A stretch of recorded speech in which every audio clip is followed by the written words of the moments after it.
Hi, I'm Chip Rome with the Armstrong Neighborhood Channel, and you are watching In the Know. For this episode, joining me is Aaron Hollis. Hello, Aaron. Hi, Chip. Welcome back. Good to be back here. We are at West Overton Museum here in Scottdale, and Aaron is actually the co-executive director for West Overton.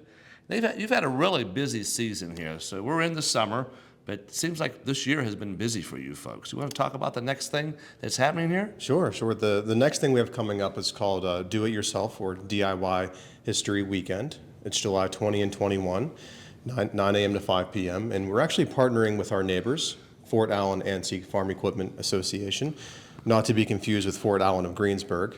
We've had some issues with folks leaving here and going over there. But right next door to us, and they're doing their ice cream festival. So it's a 2-day event, 2 nonprofits that share a common mission, and the admission is entirely free. Yeah, free is a great thing. And you said if I had a good arm, I could throw a baseball. It's how close it is to your location here. You want to give your address here for folks to try and find you? Yeah, so we're at 109 West Overton Road in Scottdale. Okay. It's actually between Mount Pleasant and Scottdale. It's probably the easiest Yeah, way. if we're being very specific, we're in East Huntington Township. Okay. But, right between the boroughs of Scottdale and Mount Yeah, Pleasant. but with a Scottdale mailing address, I'm assuming. That's right. It gets kind of confusing.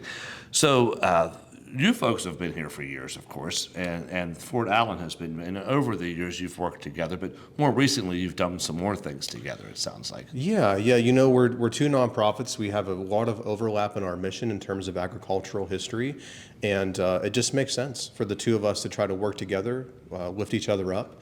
We're actual neighbors, and so we're kind of celebrating that shared history by partnering on events. We've been doing that now the last couple of years.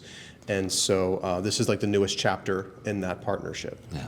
So it's do it yourself. So what you're focusing on, hands-on things this time. Yeah. So it's not a museum where you can't touch stuff. That's right. Our number one role here is we want you to touch stuff. Okay. We're trying to get away from the old idea that museums are just about demonstrations. You can look, but you can't touch. Right. You know, we do still have some of that, but we try to break away from it and use more than just our eyes to engage here. So instead of coming and watching a demonstration of somebody doing laundry, for example, you'll actually get to do the laundry yourself as an activity. You won't be washing our clothes, but you know, as an activity. So some of the equipment that we have behind us here, we'll pull out of the exhibit. We'll actually fill with water. We'll put in some clothes with some soap, and you can actually come and try. And so you can walk through history, through time, from the earliest laundering technology, which is just beating clothes off of rocks, all the way through an early electric washing machine from the 1920s. Now, where will this equipment be? Will it be in this building, or will it be outside, or? It'll all be in front of the Overholt homestead. So folks will see clothesline hanging there, and all of the machines will be just lined up in front of the historical house. Yeah. So we have a washing machine here right behind us, and it has this little logo on it here, which means this is hands-on, correct? That's right. That's the idea.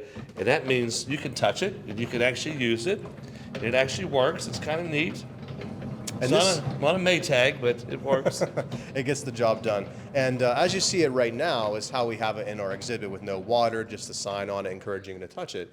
But during the event, this very machine will be pulled out. It'll have water in it. And who doesn't love to play in the water on a hot summer day? Yeah. Right. So you actually get to try that out with some water in it. And it's neat just to hear the sound that makes, too. Yeah. You don't only see it work, but actually hear how it sounded back then. So yeah, sort of a hybrid between an old wooden washboard and tub and our modern machine with the agitator inside. How old do you think that is? That's probably late 1800s or so. Wow, that's old. Yeah, it's good job maintaining that. Yeah.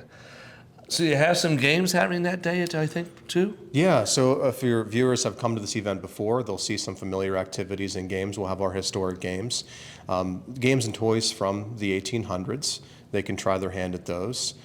Folks will recognize our butter making activity, so they can try making butter the old-fashioned way, and they might even get to taste it too. Our historic out kitchen will be open.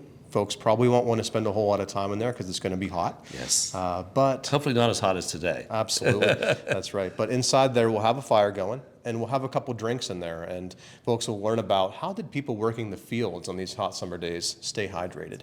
And so they can taste a drink called Switchel. They can taste a drink called Shrub. We refer to that as the 1800s Gatorade. Okay. A little bit of a spoiler, there's vinegar in it, so it's if people are brave enough, they can taste it. Yeah. But it replaces some of the things that you lose through sweating. That's right. I guess that's the idea. Yeah. Probably cheaper than Gatorade, too, I would imagine. Yeah. Go ahead. Oh, yeah, a couple other things. For the first time this year, the Pittsburgh Glass Center is going to be here, and they're just going to be here on Saturday the 20th from 1 to 4.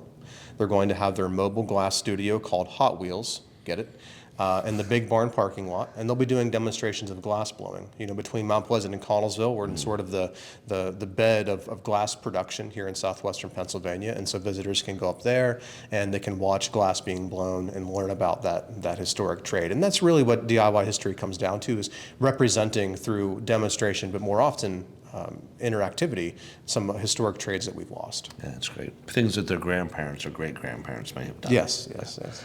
So you have craft booths too?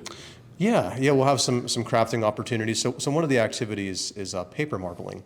If you've ever opened up a very old book, the inside front cover will be a beautiful, colorful mosaic, a rainbow almost of different colors. And we'll talk about how that was done, and folks can try marbling their own bookmark.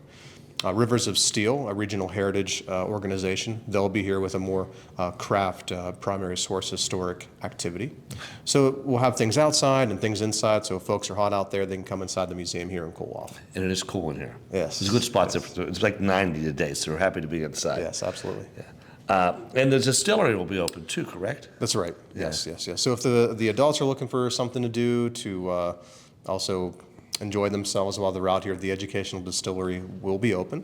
So up there we'll be serving some themed specialty cocktails that are special to this month. So they can go up there and have a drink and cool off there as well. Okay, that's great. And I also saw that there's ice cream involved, which really got my attention. Right. So that takes us over to Fort Allen. So folks can walk over there. They can take a tractor shuttle that Fort Allen provides, or they can drive if they so choose. But the entire event over there at Fort Allen is called an ice cream festival. So they're selling homemade ice cream over there. It's a fundraiser for them. But in addition to that, and the ice cream's delicious, by the way, there are tons of activities and demonstrations and crafts and games and all kinds of stuff over there that I don't even know all the details of. Yeah, I just saw some things on the website: tractor pulls, parades, antique farm equipment demonstrations, and blacksmithing. I think is something they had demonstrations for that. I believe. Absolutely, yeah. Their blacksmith shop is such a hidden gem. It's a really robust blacksmith shop. And folks can come during this event, see the guys in action, learn about the trade. And if they want, Fort Allen also offers blacksmith classes. I think they're on Thursdays, but folks can double check that. Then they can go and take the classes and learn to become a blacksmith. But the shop will be open and alive that whole weekend. And they have a sawmill there, and I believe they make shingles. A sawmill, a shingle mill, probably other mills. Yeah. I don't know. Lots of old tractors on display, other farming equipment on display. Like I said, activities, games for kids and adults. They have a kitchen where there will be a full kitchen. They'll be serving food. Okay. So folks can spend hours between the two sites, get some lunch, get a drink, get some ice cream, and just kind of spend the day out here between the two events for almost nothing. Yeah, that's great. Yeah. So parking, where would folks park if they're coming for this? Sure. So here at West Overton, we have some parking behind our museum. We have another lot up the street that folks can park at, and in front of our house. We try to reserve the parking in front of the historical house for handicapped folks. But people can also park over at Fort Allen, walk over, shuttle over. And there's a few other places here on the property they can park as well. Okay. And you mentioned there's a shuttle that runs between the two that's provided by Fort Allen. Yes. So they have a tractor that pulls a wagon with seats in it. Imagine both of these are rain or shine. Yes, they're they going to be happening. Hopefully, it'll be shine. And our luck, it'll probably rain. The first day in a You've month. had some of that, yeah. That's how it goes. Maybe rain at night would be good. There you go. So this is a Saturday and Sunday. You said July 20 and 21 from 9 to 5 both days. That's correct. I kind of jumped us over to Fort Allen with the ice cream. Is there anything else that you wanted to talk about for West Overton that we didn't hit on?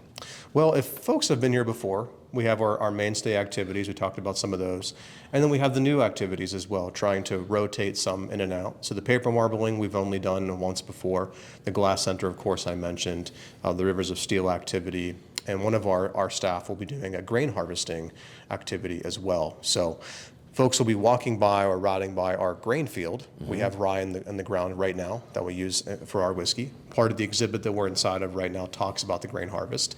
And that activity will just drive home how that process worked and how we go from grain in the field to flour to making bread or whiskey. So a little bit of the same, a little bit of new, keeping the spirit of the event and but trying to offer new activities as well. Great.